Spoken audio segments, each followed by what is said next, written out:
Good morning and welcome to NFON's third quarter and 9 months 2025 earnings call. Thank you for taking the time to join us today. My name is Friederike Thyssen, Vice President, Investor Relations and Sustainability at NFON, and I'll be your host for the sessions, which we are holding together with NuWays.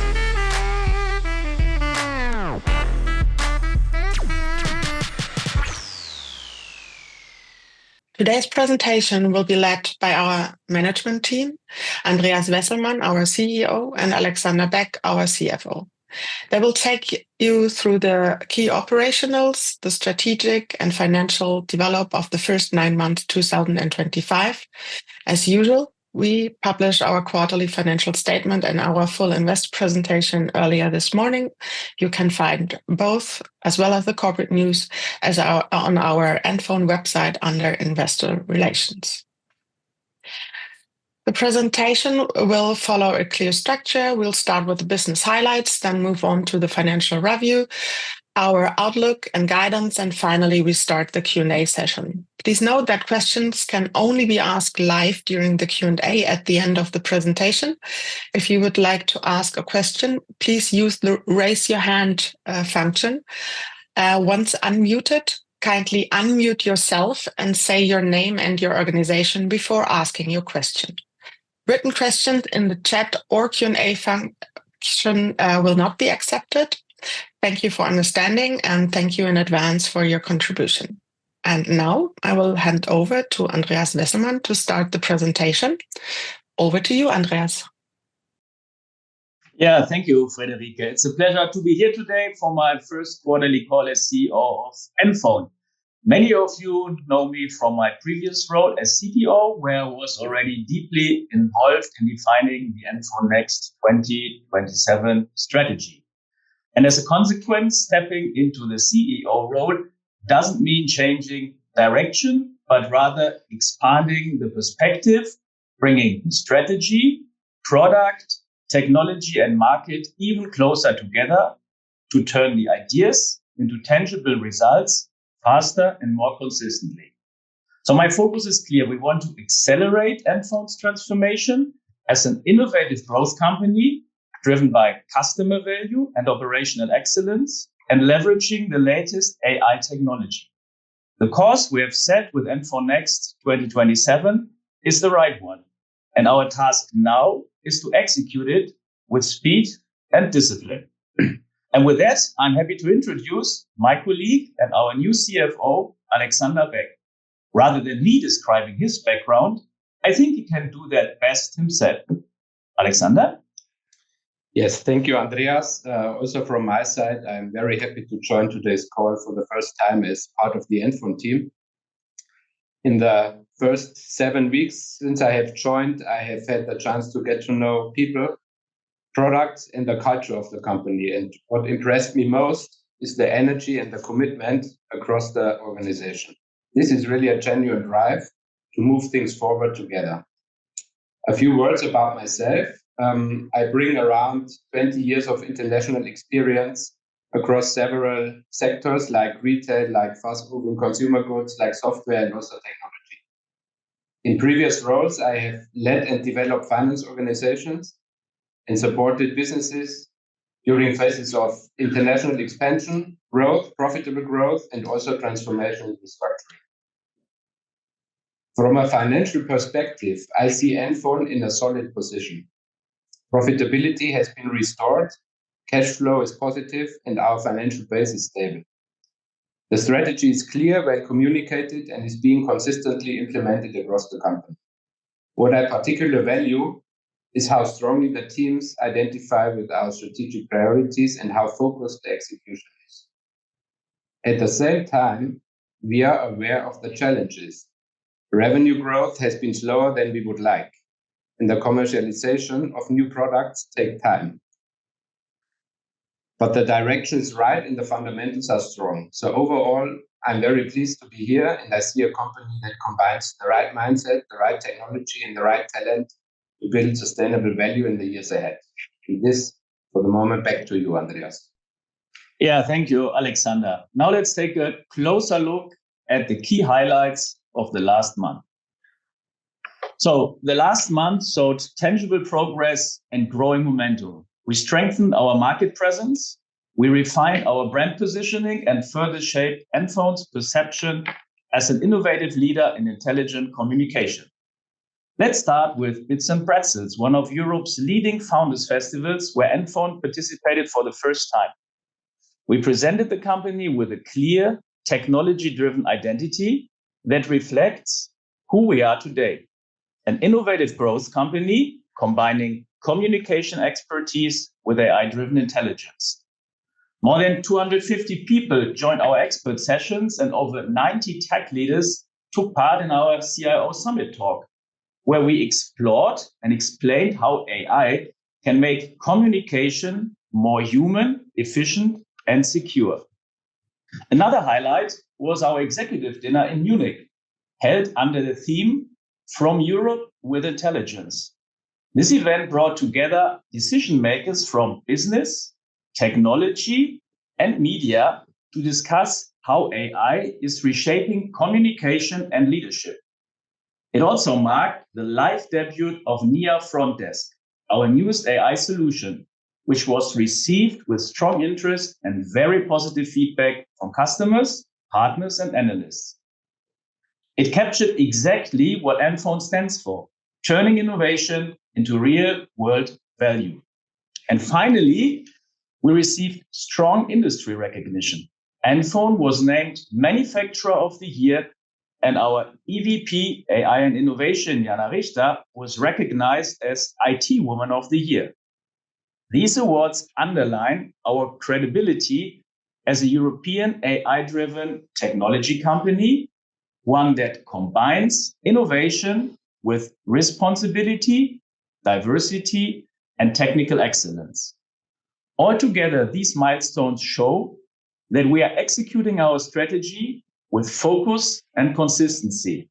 Under NFON Next 2027, we are positioning NFON as an innovative growth company that drives AI-powered business communication from Europe for Europe, combining innovation, customer value, and efficiency.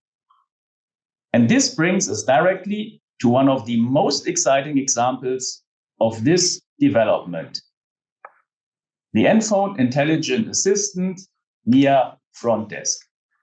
NIA Front Desk is a practical, intelligent assistant for reception and service areas that help organizations manage incoming calls, messages, visitor interactions, etc. more efficiently. The solution automates routine tasks such as call routing, scheduling, and information requests, while always allowing a seamless handover to human colleagues with personal contact if it's needed. What makes NIA Front Desk stand out is its combination of NFON's communication platform with conversational AI. It's fully integrated, it's GDPR compliant and built on European infrastructure, which is an increasingly important differentiator for many of our customers who value digital sovereignty and data protection. The first reactions from partners and customers have been very positive. We see particular interest from sectors such as healthcare, education, and public administration, areas with high service intensity and recurring communication needs. These organizations face increasing pressure to improve efficiency while maintaining personal service quality, and NIA Front Desk exactly addresses this. Its ease of use and measurable time savings help improve service availability and customer experience, delivering a clear return on investment. From a business perspective, NIA Front Desk expands our portfolio beyond traditional voice services. It opens new cross and upselling opportunities within our installed base and helps us to enter new customer segments, particularly in sectors with high service intensity. NIA Front Desk is about customer satisfaction and increased productivity. It's about making communication smarter, more human, and more efficient.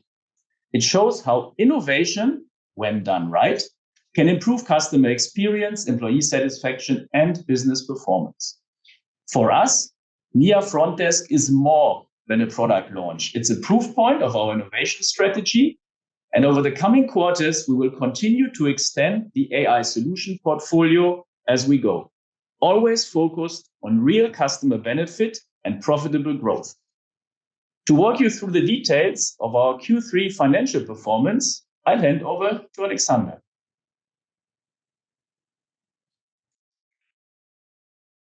Yes, thank you, Andreas. So let's turn to the key financial figures for the first 9 months of 2025. In this period, we achieved a solid top-line growth and stable profitability, despite a continued cautious market environment and investment climate, particularly among small and medium-sized enterprises. Our total revenue increased by 2.7% to 66 million, while adjusted EBITDA amounted to 8.7 million, 3.5% below the prior year level. This performance shows that we are able to maintain profitability while continuing to invest in our strategic priorities, including AI and product innovation, including partner enablement and also sales effectiveness. At the same time, we remain realistic about the challenges. Revenue growth in the core SME business has been slower than anticipated, reflecting both uncertainty and extended decision cycles. The commercialization of new products also takes time, which is normal at this stage. Overall, the fundamentals are solid, our cash position remains strong, and our strategy is clear. I'm confident that NFON has the right mindset, the right technology, and the right team to translate these foundations into sustainable growth. Let's now take a closer look to the developments behind these figures in the following slides.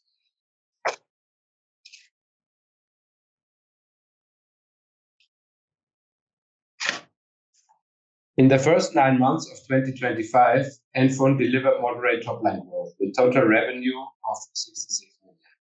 This development was mainly supported by the continued strong performance of Botario, which contributed positively through its project business. Our recurring revenues, the backbone of our business, rose by 1.9% to 61.8 million, maintaining a high share of 93.6% of total revenues. Non-recurring revenues developed even stronger, up by 15.3% to 4.2 million, mainly driven by project implementation and again service revenues from Botario. At the same time, our seat base declined slightly by 2.6% to 648,000, reflecting a still cautious investment sentiment in our core markets. Despite this, our blended RPU remained stable, increased slightly to 9.92, supported by price adjustments and consistent customer usage levels. Overall, this combination underlines a resilient recurring revenue model and the stabilizing effect of portfolio diversification through Botario.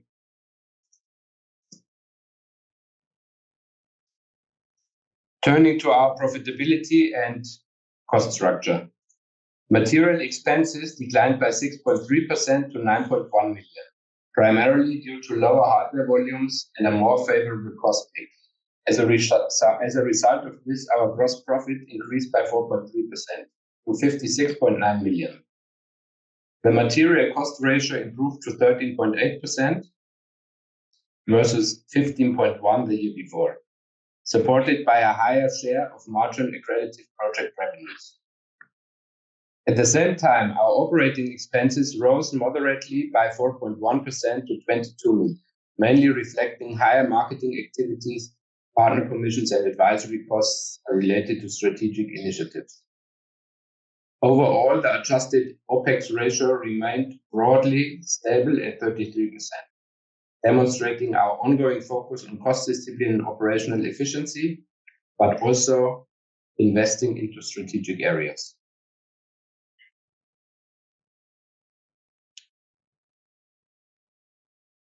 Personnel expenses increased by 9.9% to 28.2 million. This development primarily reflects the integration of Botario and targeted staffing in product development, sales, and AI-driven innovations. The average number of employees rose to 427 compared to 415 in the prior year.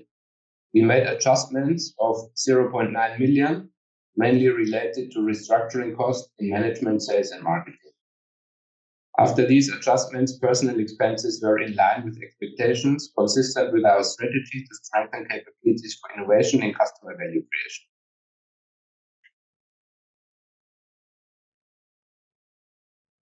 In terms of profitability, EBITDA decreased slightly to 7.7 million. After adjustments, EBITDA amounted to 8.7 million, down 3.5% from 9.1 million the year before.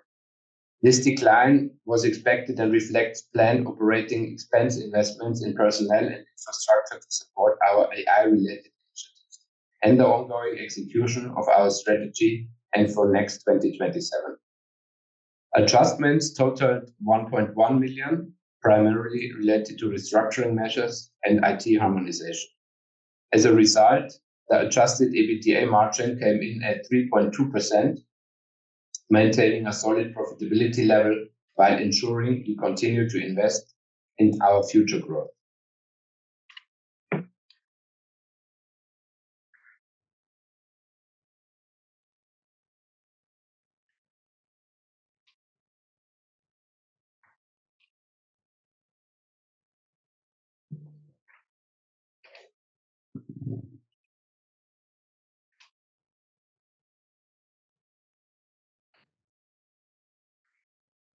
Looking at the cash flow and liquidity, operating cash flow came in at 4.9 million, compared with 5.1 million in the year before.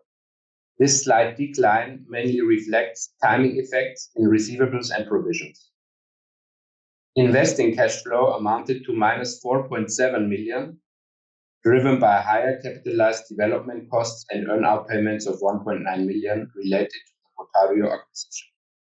Financing cash flow stood at minus 1.7 million, compared with plus 4.8 million a year ago, as the prior year period included loan inflows to finance the acquisition. At the end of September, with this, cash and cash equivalents totaled 11.4 million, and this underlines our solid liquidity position and provides sufficient flexibility to fund both day-to-day operations and our ongoing strategic initiatives under NFON Next 2027.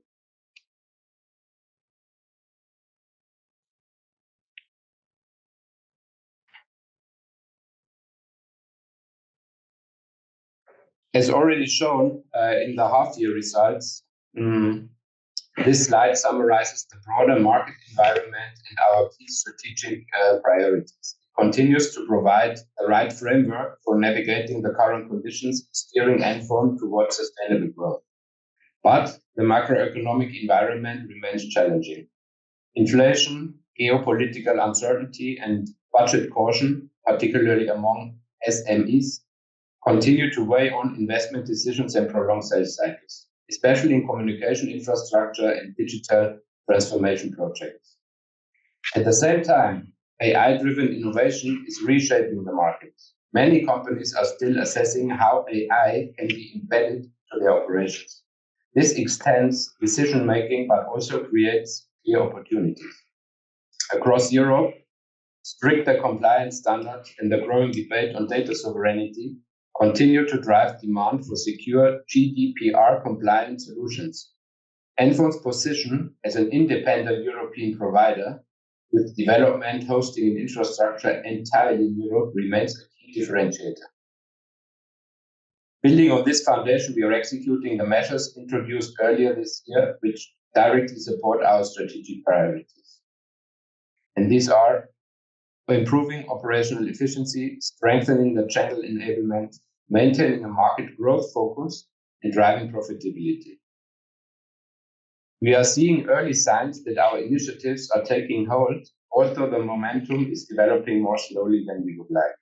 As we progress through the fourth quarter, our focus remains on disciplined execution, cost control, and efficiency gains, while continuing also to invest selectively in growth areas such as agentic AI.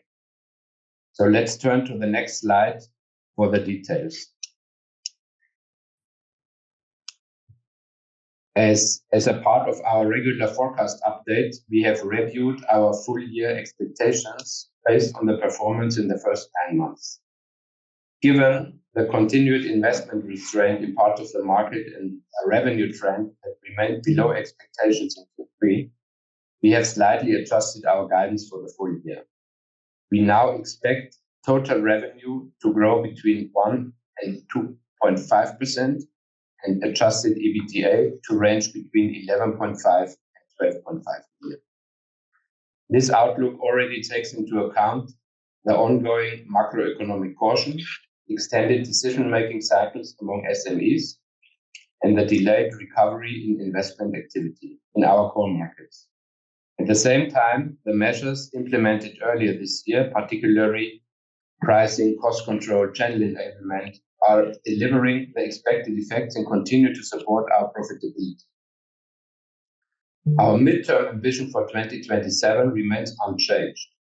Overall, we focus on innovation and efficiency, keeping our financial discipline strong so that growth remains healthy and sustainable. And with this, I will hand back to Friederike to open the Q&A session. Thank you very much, Alexander, and also Andreas for the presentation and the details insight. We will now open the line for questions. As a quick reminder, if you would like to ask a question, please use the raise hand function on the platform. I'll then call on you, unmute your microphone, and when asking your question, please say your name and the organization you represent, and please also let us know who you are addressing with your question. Please note that questions via chat or the Q&A tool cannot be considered. So we're now looking forward for your questions. First line in row is John Carides. You need to unmute yourself. I have. Thank you very much. So it's John Carides from Deutsche Bank. Thank you very much for taking my question. I know this has been a very tough quarter for NFON. And because of this, I wonder if you would be happy to tell us how many seats you ended the period with in Germany specifically.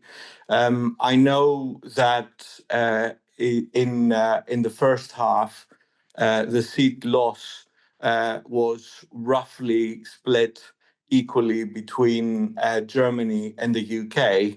But I'd be sort of very interested in the number in Germany and any other additional color you can give us, please, about the areas where you saw the most pressure. Thank you. Well, thank you very much, John. Yes, so the seat growth, you're right. We lost seats in Q3.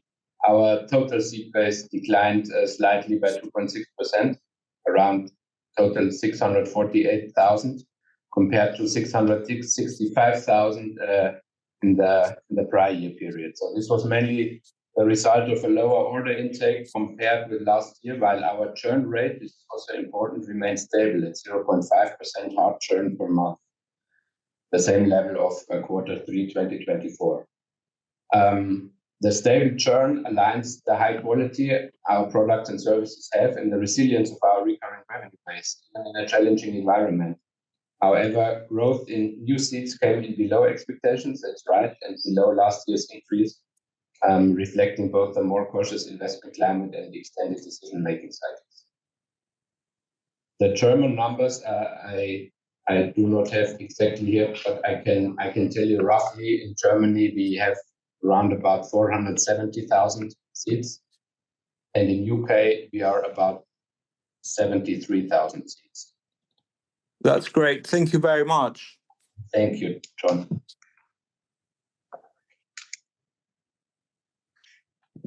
Okay. Next in line, Stefano. Please unmute yourself. Yes, indeed. Thank you. Good morning. Good morning, all. I've got three questions, if that's possible. The first one would be, can you tell us a little more on how many more staff do you plan to hire, and when you think you will start to see some stabilization on your staff costs? The second one is a follow-up on the number of clients. I was just wondering whether you are also seeing, let's say, do you think overall it's a market, as you suggest, or also perhaps some competition that is more aggressive in cloud telephony? And I was just curious to know if there are any names of competitors you would highlight as being very pushy right now in the market. And finally, as a third question, if I may, do you think now that it's quite likely that 2026 we should also see, let's say, the impact that we've seen in the third quarter carrying over into 2026, and therefore potentially revenues and EBITDA could be down in 2026?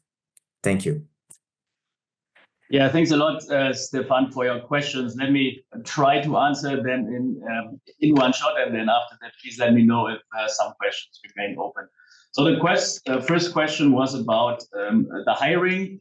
There you can see along the numbers that we also adopted our growth in personal expenses by the reduced top line, so that we always stay in the same quote, and this is the same planning as we go forward.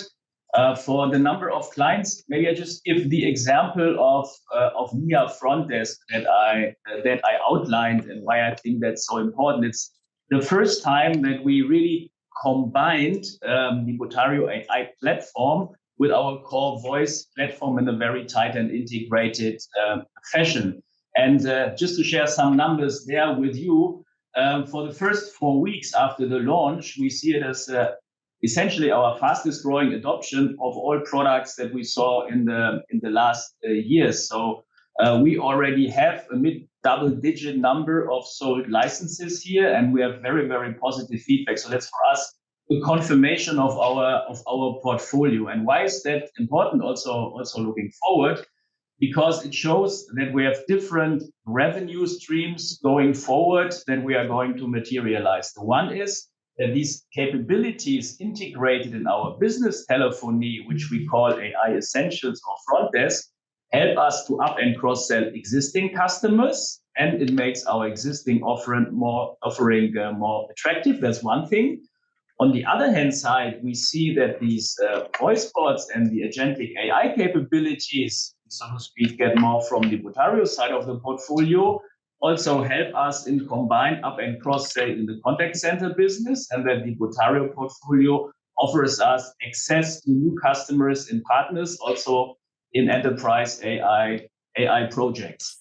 So having that said, we are confident that in 26 we will get back to a growth strategy, because in addition to the products, there are two other things I would like to mention. We also introduced in October a new way how we can sell easily with a new modular license model. We sometimes internally refer to as t-shirt sizes. This makes it easier to sell. Think of that as a kind of a self-service, and it's immediately available for deployment and getting it running. And the other important part is that we support our partners also in their transformation. So to enable them on the existing solutions, also expand to new partners and expand our solution portfolio with the existing and new partners. And therefore also our partner program Nexus, which we will unveil in more breadth and depth in January next year, will support us to have that. Overall, and your question was also about how we see the market. We see the market that the core cloud telephony market is essentially more or less stagnating. Why is that the case? If you take a look, for example, at some numbers in Germany, we had in August the highest number of companies that needed to file insolvency in the last 10 years. If you take a look at the overall economic numbers, Germany and Austria, for example, unfortunately, they rank lowest within Europe, which is plus 85 plus percentage points of our business, as you know. And there is another thing that you should not underestimate. So this whole AI disruption, as I framed it, causes also some additional uncertainties, which causes a delay in decisions. We do not see that it's a question if you go with us in the solutions or not. It's a question of when do you do that, and you just need some more room to discuss with the partners and explain. So that's maybe overall, I hope that answered your question. It does. If I may just follow up a little bit, and apologies for taking a bit of time here. I was just wondering if you think that adoption of AI could also, in a way, reduce a little bit demand from some of your clients as they may be replacing some of their staff. I'm thinking of call centers, for instance, also, and reducing the number of seats potentially. We see it the other way around. We see it as a strengthening. We see that from the tightly integrated AI capabilities, for example, in the cloud telephony, it makes the offering more attractive. So there we have possibilities to increase the ARPU and to expand the number of seats that we have. That is one dimension. And we see great and interesting effects in cross-selling opportunities of the contact center solution and the agentic voice bots we have in the Botario solution, which we can then sell to the same customer. So we see it more not as taking away from existing business, but accelerating and strengthening the different pillars of our solution portfolio. Very good. Thank you. Okay. Next in line, Maximilian Pasco. Hi. You can speak now, Maximilian.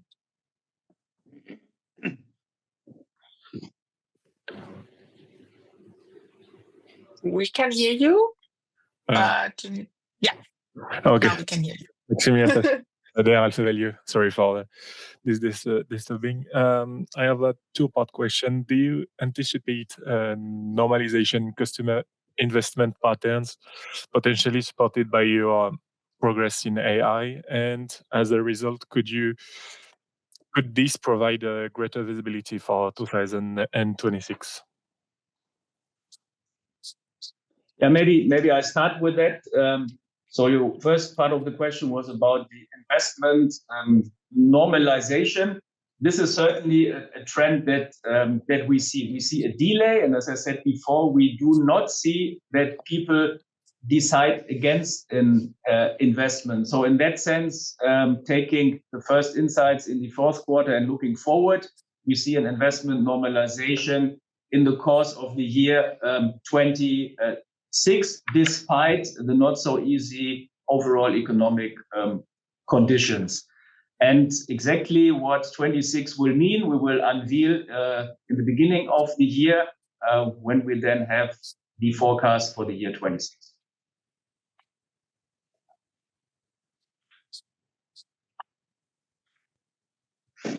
Does this answer your question, Maximilian? Yeah, thank you. Okay. Thank you. Perfect. Thank you.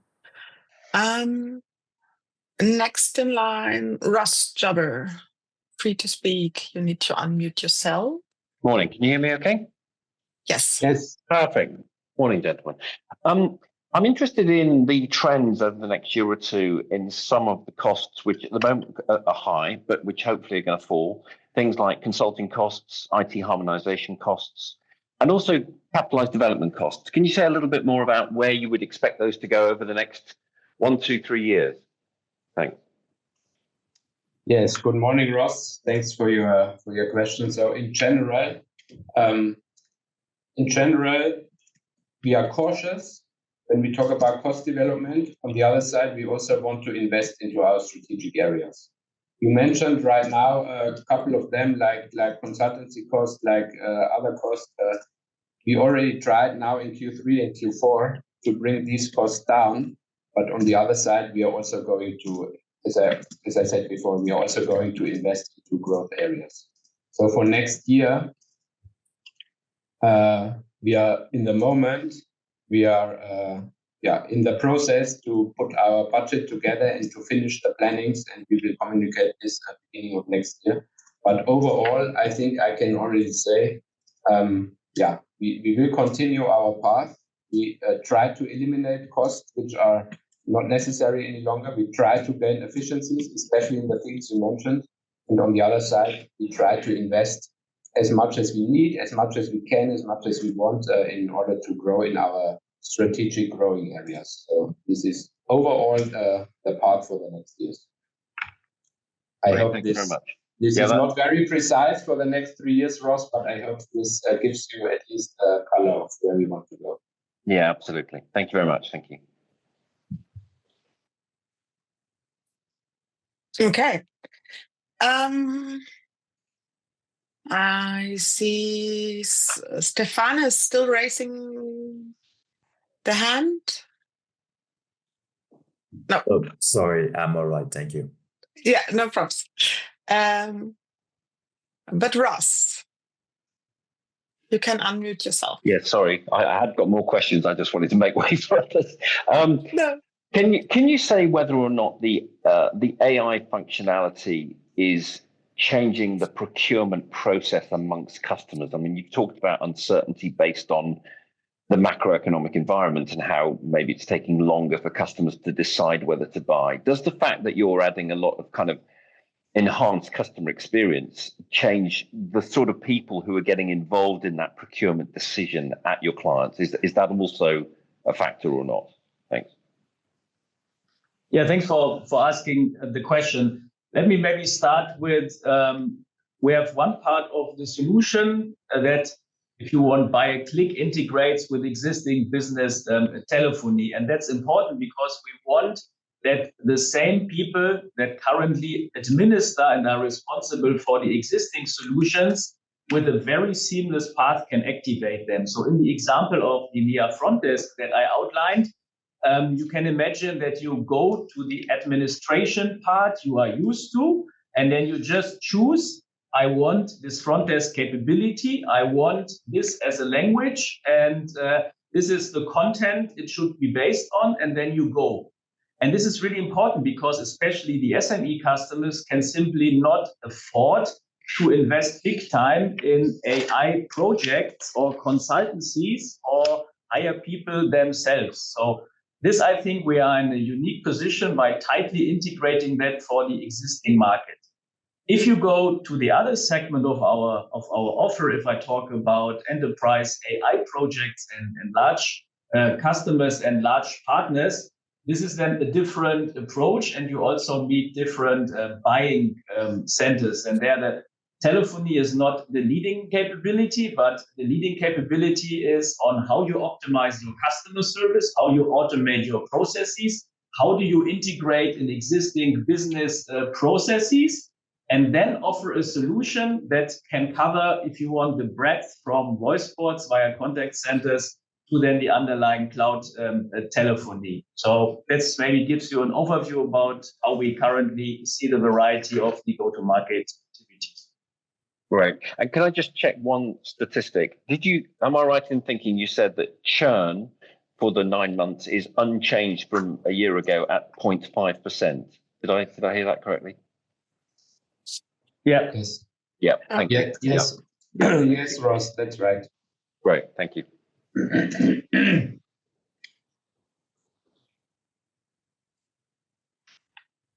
Okay. No further questions so far. Stefano. Yes. Sure, go ahead. Thank you. If there are no more questions, let me ask just a follow-up. I was just wondering whether you already seeing, let's say in the fourth quarter, a little bit better commercial momentum, or if you think that those impacts will continue into Q4 on your customer base. Thank you. Yeah, thanks, Stefan, for asking that question as well. Let me maybe get back to the NIA front desk example, which we launched at the mid of October.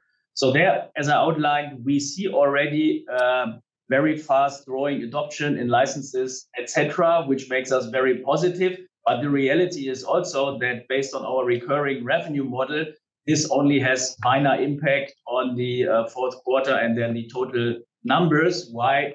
Also, we came to the conclusion as we outlined today. But that makes us confident looking forward to 26 and beyond that we start with a good foundation in those years and lay the foundation in this year for accelerated growth in the next year. Details to be shared in the first quarter next year. Okay, thank you. Thank you.